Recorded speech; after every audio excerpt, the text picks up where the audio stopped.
Mister सुन, आज का चौथा सवाल है, क्या पुरुषों को रोना नहीं चाहिए? मनुष्य के रोने से या उसके करुणामयी हृदय से आप उसकी कोमलता का ही सूचक उसे कहेंगे।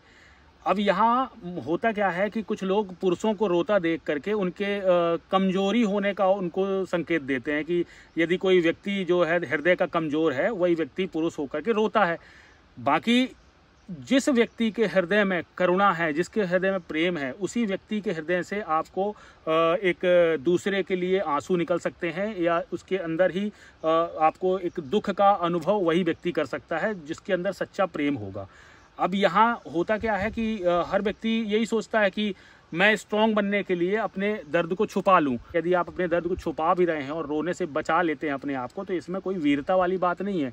आपको जो दुख का एहसास है, दुख का एहसास आपको करते वक्त पूरी वास्तविकता का अनुभव होना चाहिए। यदि आपके छोटे से मोह में आप दुखी हो करके, अंदर से तो दुखी हैं आप, लेकिन ऊपर से यदि आप अपने दुख को छुपाने का प्रयास कर रहे हैं, तो आपके हृदय में वही चोट लग रही है, वही पीड़ा आपको अनुभव हो रहा है।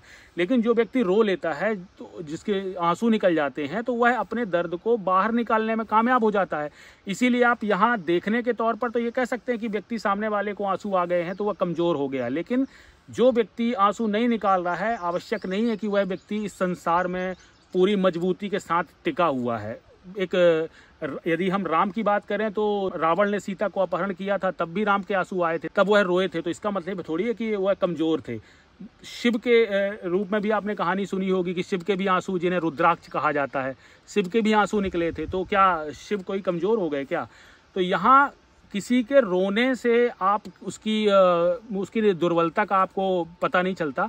रोना एक व्यक्ति का भाव होता है, मनुष्य के हृदय में प्रेम का भाव होता है, जिससे कभी आंसू भी निकल आते हैं, कभी खुशी में भी आंसू निकल आते हैं।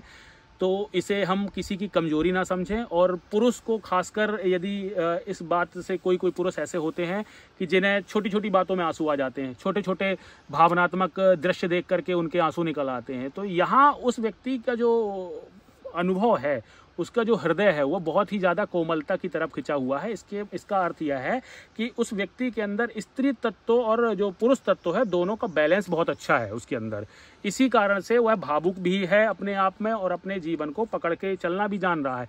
तो इसी कारण से कभी कभी उसके अंदर हृदय में मतलब इतना दर्द का वह अनुभव करता है, या किसी भी बात से वह रोने लगता है। आप यहाँ इसे इस प्रकार ना देखें कि किसी के रोने से वह कमजोर होता है। जो रोने वाले व्यक्ति हैं, जो उनका भाव होता है किसी भी घटना में, तो वह पूरी तरह से ईमानदारी से वह बाहर आ जाता है। इससे क्या होता है कि वह किसी भी परिस्थिति में अपने आप को टूटने से बचा लेते हैं।